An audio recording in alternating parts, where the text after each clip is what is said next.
brought to you by Unienzyme। जब gas सताए यूनियनजाइम लो। इसके तत्व गैस की जड़ पे काम करे और खाना पचाए आपके डाइजेस्टिव सिस्टम की तरह, जो दे बदहजमी से आराम। यूनियनजाइम, गैस भगाओ, खाना बचाओ। अगर निषाद समाजवादी पार्टी यानी गठबंधन की तरफ है तो सत्य लड़ाई होगी, लेकिन अभी भी जो एज है वो है भारतीय जनता पार्टी के प्रत्याशी के पास है। यहाँ अगर गोरखपुर के पूर्वांचल की बात की जाए तो यहाँ रवि किशन चुनाव नहीं लड़ रहे हैं, यहाँ योगी जी चुनाव लड़ रहे हैं और योगी जी को ही देखकर लोग यहाँ पे वोट दे रहे हैं, ऐसा लोगों का मानना है। नमस्कार, मैं हूं गजेंद्र त्रिपाठी और आप देख रहे हैं यूपी तक। ग्राउंड में 2 महीने की कड़ी मेहनत के बाद हमारे पत्रकारों ने क्या तर्क निकाला है। फिलहाल मैं सबसे शुरुआत करता हूं। अमर, आप बताएं क्या आपने 2 महीने का जो आपने मेहनत किया उसमें क्या नतीजा लग रहा है, क्या आने वाला है आंकड़ा? यहाँ अगर गोरखपुर के पूर्वांचल की बात की जाए तो यहाँ रवि किशन चुनाव नहीं लड़ रहे हैं, यहाँ योगी जी चुनाव लड़ रहे हैं और योगी जी को ही देखकर लोग यहाँ पे वोट दे रहे हैं, ऐसा लोगों का मानना है। क्योंकि जो गांव देहात क्षेत्रों में लोग जो जाते हैं वोट मांगने के लिए, रवि किशन इनफैक्ट जाते हैं तो जब वो बीजेपी की बात करते हैं या कमल देख करके लोग खाली योगी मोदी का नाम लेते हैं। तो यहाँ पे ये देखा जा सकता है कि यहाँ पे योगी जी चुनाव जीत रहे हैं। तो चलिए हम आपसे बात करते हैं। विपुल जी, आप लोगों ने 2 महीने कड़ी मेहनत की, तो क्या लग रहा है आपको कि कौन जीत रहा है या फिर क्यों जीत रहा है? देखिए, हम लोग ग्राउंड रिपोर्ट गए हैं, गांव गए हैं, हम लोग शहर जहाँ भी हम लोग गए हैं, भाजपा का ही बोलबाला है। यहाँ मंदिर का वर्चस्व बहुत कायम लग रहा है पूरे पूर्वांचल में और योगी जी को सब लोग जानना है, रवि किशन को तो भी लोग जानना है, लेकिन जहाँ योगी आदित्यनाथ का जिसके ऊपर हाथ है वो तो जीतना है। विकास का भी मुद्दा है, गोरखपुर में बहुत ज़्यादा विकास भी हुआ। पूर्वांचल की बात करें, खासकर गोरखपुर की बात करें हम तो एम्स बन गया, फर्टिलाइजर की बात करें, रामगढ़ताल हो गया। विकास के मुद्दों को भी लोग लेकर के बहुत ज़्यादा उत्साहित हैं और गोरखपुर में बीजेपी का बोलबाला यहाँ दिखाई दे रहा है। चलिए आप बताएं कि आपको क्या लग रहा है कि आपने इतने दिनों से मेहनत की, आपको क्या नजर आया, कौन जीत रहा है? गोरखपुर में देखिए योगी आदित्यनाथ का फैक्टर है, यहाँ प्रत्याशी नहीं देखा जाता है, लेकिन गोरखपुर के बाहर अगर अन्य सीटों पे जाए तो भारतीय जनता पार्टी को 10 साल सत्ता में रहने के बाद अगर प्रत्याशियों का इस तरह से विरोध देखना पड़ रहा है तो बीजेपी के लिए चिंता की विषय। तमाम ऐसी सीटें जहाँ पे प्रत्याशियों को गाँव में लोग घुसने नहीं दिए, नारेबाजी किए, घोर विरोध हुआ और वो कोई 10 साल से सांसद है, कोई 15 साल से सांसद है। अगर 10 साल सांसद सत्ता में रहने के बाद इस तरह की नाराजगी देखनी पड़ रही है तो भारतीय जनता पार्टी के लिए चिंता का विषय है। और कहीं न कहीं ये माना जा रहा था इन प्रत्याशियों के अलावा अगर योगी मोदी के नाम पे ही वोट पड़ रहा है तो इन प्रत्याशियों को दरकिनार करके अगर नए चेहरे को लाया गया होता तो शायद भारतीय जनता पार्टी को इतना मेहनत नहीं करना पड़ता।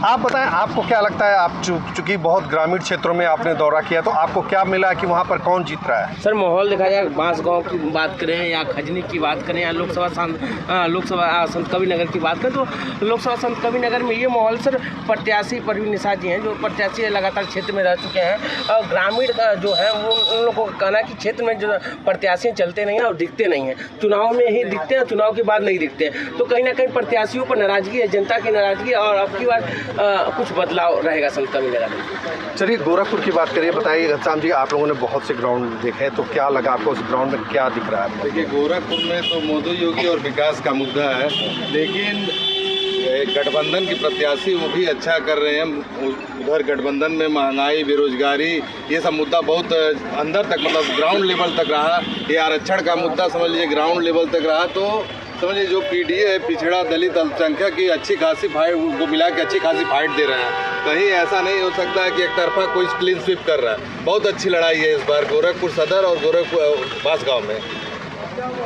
चलिए रविंदर जी, आपने भी बहुत दिनों तक ग्राउंड देखा है, क्या लग रहा है आपको क्या लग रहा है कि यहाँ पर कौन जीत रहा है? देखिए, जो इस बार के गोरखपुर सदर की बात करें तो एक तरफा ये नहीं कहा जा सकता, मतलब जो वर्तमान सांसद है वही जीतेंगे। कुछ मुद्दों के लेके जनता में नाराजगी है तो, लेकिन एक बात ये भी कहना है, शुरू से गोरखपुर जिले की बात करें तो मंदिर का प्रभाव रहा है और यहाँ जनता प्रत्याशी को देख के वोट नहीं करती है, मंदिर को देख के वोट करती है। चलिए साही जी, आप बताएं आपको क्या लग रहा है कि कौन जीत रहा है?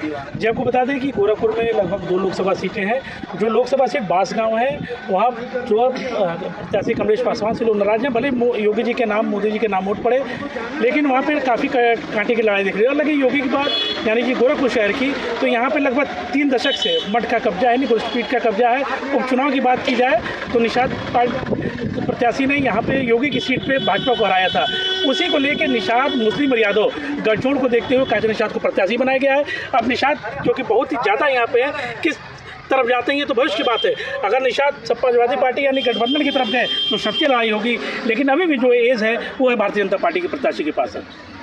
तो देखा आपने, यहाँ पर सभी की राय लगभग मिलती जुलती है, लेकिन कुछ लोगों का कहना है कि ग्राउंड में कुछ प्रत्याशियों ने का विरोध हुआ, वो वजह उन्होंने साफ बता दिया है। फिलहाल अभी हमारी निगाह इस पर बनी रहेगी, आप देखते रहिए यूपी तक।